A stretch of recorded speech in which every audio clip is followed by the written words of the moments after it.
Pessoal, um recadinho bem rápido antes de começar o nosso vídeo. Se você gostaria aí, né, de fazer um curso de teologia, né, eu vou deixar no primeiro link da descrição o melhor curso de teologia do mercado, um curso aí profissional, né, de teologia com certificado incluso, beleza, pessoal? E no segundo link da descrição desse vídeo eu vou deixar um curso aí, né, de violão, o melhor curso de violão para iniciantes do mercado, beleza, pessoal? Para você adorar melhor ao Senhor, né, com louvor, com violão, né?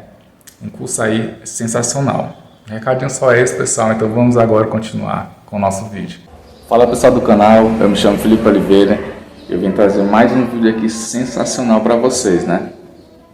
O vídeo de hoje, né, é uma entrevista, né, ao apóstolo Rina, beleza, pessoal? E o título principal dessa entrevista é: o anticristo vai exigir adoração, né? Ele vai explicar um pouco aí, né, sobre essa palavra, beleza, pessoal? Então vamos aí reagir, né, a esse vídeo sensacional, e eu tenho certeza que vai edificar mais ainda a sua fé, né? E se você gostar, pessoal, desse vídeo, já deixa aquele like para esse vídeo atingir o máximo de pessoas possíveis e edificar também a vida dessas pessoas, beleza? E caso você não seja inscrito nesse canal, já se inscreve, porque tá saindo vídeo assim como esse todos os dias, beleza, pessoal? Então vamos aí reagir ao vídeo do apóstolo, beleza, pessoal? E o final dos tempos está relacionado com a segunda vinda ou não necessariamente? O final dos tempos, a maior profecia, ou a profecia mais fidedigna, o maior sinal que nós temos da vinda de Jesus, que o pessoal no mundo hoje você vai encontrar pregadores dizendo: Jesus está voltando, Jesus está voltando, Jesus está voltando. Mas você fala: pô, mas será que está voltando mesmo? Em todas as outras eras, você teve pessoas dizendo Jesus está voltando. Há muito tempo, né? Sempre ouvi pessoas dizendo que Jesus está voltando. E Por quê? perto de alguma catástrofe. Exatamente. Porque Jesus falou de guerras e falou de catástrofes naturais. Doenças. E doenças. Então você pega catástrofes e guerra, elas sempre existiram. Só que catástrofes e guerra não são o suficiente para você afirmar que são os fins dos tempos. Por quê? Porque o maior sinal, a maior profecia cumprida para o fim dos tempos, segundo todas ou a maioria das profecias do Antigo Testamento, é a volta do povo judeu para a terra de Israel. Porque segundo as Escrituras, segundo as profecias, pelo povo judeu ter rejeitado o Messias, Deus disse isso através de Moisés, disse isso através de outros profetas, que ele ia dispersar o povo pelas nações da terra, que foi exatamente o que aconteceu. Jesus morreu, Jesus foi rejeitado pela maioria dos judeus, não por todos, porque os apóstolos eram judeus, a igreja primitiva inteira era a igreja formada por judeus. Lá na frente que eles resolveram pregar para gentios, para não judeus, que eles entenderam que esse era o plano de Deus. Mas até então era isso. 70 depois de Cristo, Jesus disse que o templo seria destruído, vem o Império Romano para reprimir uma revolução judaica, eles destroem o templo, eles tocam fogo em tudo, eles destroem tudo. 132 a 135 depois de Cristo houve outra revolução. O imperador Adriano tem que mandar o melhor general que ele tem, mais de 100 mil homens, para reprimir essa revolução, e aí realmente eles arrebentaram com tudo, escravizaram os judeus foram levados para a Itália para construir o Coliseu, e muitos deles depois morreram no Coliseu. O preço dos escravos naquela época ficou mais barato que o preço de um cavalo, de tanto escravo que tinha, e a partir dali o povo se dispersou. Uma população muito ínfima de judeus permaneceu em Israel, que também há profecias dizendo que um remanescente ia ter que ficar por ali, mas os judeus se espalharam pela terra. O povo judeu foi perseguido, foi caluniado, foi massacrado em diversas oportunidades, em diversas eras, por diversos grupos, odiado, e você vê um povo que ficou quase 2.000 anos sem pátria. 1.800 anos sem pátria. Muito maluca, né? Só que o que a profecia diz? Que no fim dos tempos, o mesmo Deus que espalhou, ia agregar os judeus de novo, ia trazê-los para Jerusalém, para a terra dos seus pais, ia cuidar deles ali, ia ser um pai para eles. Então, quando que isso começa a acontecer? 1882, a primeira onda de emigração de judeus russos. Muitos judeus russos, no total até hoje foi mais de 1 milhão de judeus russos e dos países ali da União Soviética, migraram para Israel. E hoje você tem um Estado estabelecido e constituído, que foi em 1948, com o voto do brasileiro Oswaldo Aranha, que foi a única resolução da ONU favorável a Israel, porque todas as outras foram contrárias, e você tem um verdadeiro milagre nisso, só que o Estado foi restabelecido, foi fundado. Então, as profecias bíblicas mais sérias sobre o fim são as que dizem respeito a Israel voltando para a sua terra e a restauração do Estado de Israel. Isso aconteceu em 1948. Então, de lá para cá, a gente só tem visto o cenário se afunilando, está cada vez mais próxima a vinda de Jesus. Quais outros sinais? Você tem, por exemplo, a necessidade da reconstrução do templo. Você tem... Do Templo de Salomão. Você tem um fato histórico e bíblico que é o fato de Deus ter escolhido um lugar na terra para ele se estabelecer. De todos os países ele escolheu Israel, de todas as cidades ele escolheu Jerusalém, de todos os montes em Jerusalém ele escolheu o Monte Sião. Então ali Davi desejou construir um templo, ele não pôde, mas ele deixou tudo preparado para Salomão. Salomão construiu um templo, esse templo durou 5, 6 séculos, até ser destruído pelos babilônicos naquela invasão onde os judeus se tornaram exilados na Babilônia. 70 anos depois, eles começam a voltar do exílio, e aí você tem Esdras, você tem Neemias, você tem Zorobabel, que reergueram Jerusalém, reconstruíram os muros, reconstruíram o templo. Então esse é o segundo templo, o primeiro de Salomão, o segundo que Zorobabel, o sacerdote, dedicou. Herodes, nos dias de Jesus, ele restaurou esse templo, só que 70 depois de Cristo, esse templo foi destruído. Não houve mais sacrifícios, não houve mais culto, não houve mais sacerdócio, não houve mais nada. O povo se dispersou e acabou ali, encerrou-se os cultos e os sacrifícios a Deus no templo. Para que o ambiente profético seja completo, nós precisamos de um terceiro templo. Então você tem hoje movimentos como o Instituto do Templo em Israel, que trabalham em prol da construção do templo em Jerusalém. Então, para o templo ser reconstruído, os utensílios do templo têm que estar prontos, os sacerdotes têm que estar treinados.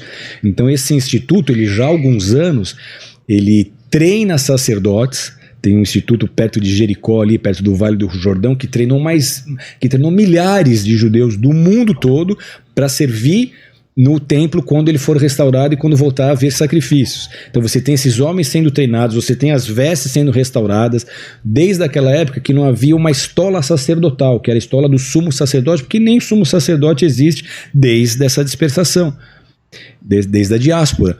Então o que a gente vê é que esse instituto reconstituiu uma veste sacerdotal no valor de $1,5 milhão e a veste está lá prontinha para a hora que o templo estiver pronto, o sacerdote chegar, papum, e foi. Você tem um candelabro de ouro, você chega na cidade velha de Jerusalém, na frente desse instituto está exposto com uma redoma de vidro um candelabro de ouro, feito exatamente nas medidas bíblicas, para que quando o templo estiver reconstruído, o candelabro esteja lá. Você tinha a necessidade de uma bezerra vermelha. Desde Moisés até a destruição do templo, segundo as tradições, só 9 bezerras vermelhas foram sacrificadas. Então, para o templo voltar, vai ter que ter uma bezerra vermelha. E há 2.000 anos que não existe uma bezerra vermelha. No Texas, em fazendas com embriões e modificações genéticas, eles ficaram tentando isso por muitos anos. Conseguiram em 99, em 2002, mas os rabinos rejeitaram porque não era perfeita de acordo com as exigências bíblicas. Só que agora, em 2018, se você pesquisar na internet, você vai encontrar, eles conseguiram fazer uma bezerra vermelha que nasceu em Israel e que os rabinos aprovaram como uma bezerra que pode ser sacrificada a Deus. Então, até esse fato, que é uma bezerra que há 2.000 anos não existe, eles trabalharam geneticamente a raça Red Angus e a partir delas eles chegaram nessa bezerra. Então até a bezerra, para ser consagrada no templo, eles já têm. E onde seria? Tem que ser construído no mesmo local? O grande impasse qual é? Hoje o local onde o templo de Salomão e os outros templos foram construídos e que esse templo precisa ser reconstruído, está um santuário islâmico, que é o Domo da Rocha, aquela edificação com uma cúpula dourada que você, em qualquer foto de Jerusalém, consegue identificar. Então, ali, para o templo ser construído, aquela mesquita, que não é uma mesquita, aquele santuário teria que ser removido. Isso só se houver uma guerra. Vai criar uma... Isso só se houver uma guerra. Então a gente está hoje vivendo um cenário apocalíptico. O que a gente vê é uma pandemia que parou o mundo, e Jesus disse que as pandemias elas seriam um sinal das dores de parto, ou seja, ainda não é o fim, mas já é o princípio. Então você tem visto uma pandemia, e nós estamos muito próximos de uma guerra que talvez seja a Terceira Guerra Mundial. E muito disso talvez gire em torno dessa questão entre árabes e judeus. Exatamente pelo fato do templo precisar ser reconstruído ali.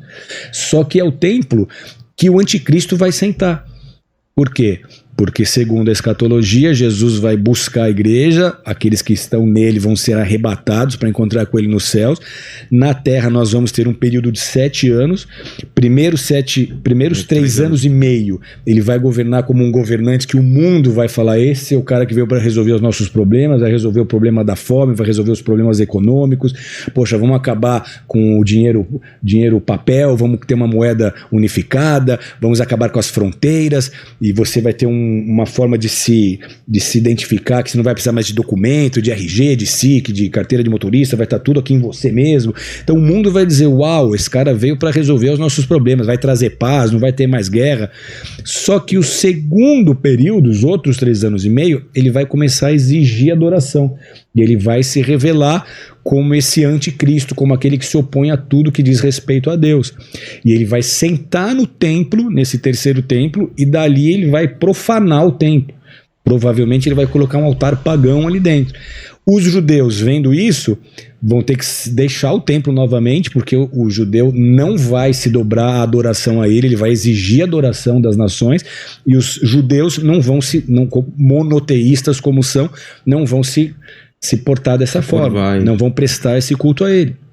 Então, o que a gente vê é exatamente isso, um cenário apocalíptico se formando, só que aí passou esses 7 anos, Jesus vem para destruir o anticristo, para aprisionar Satanás por 1000 anos e para governar a terra esses 1000 anos.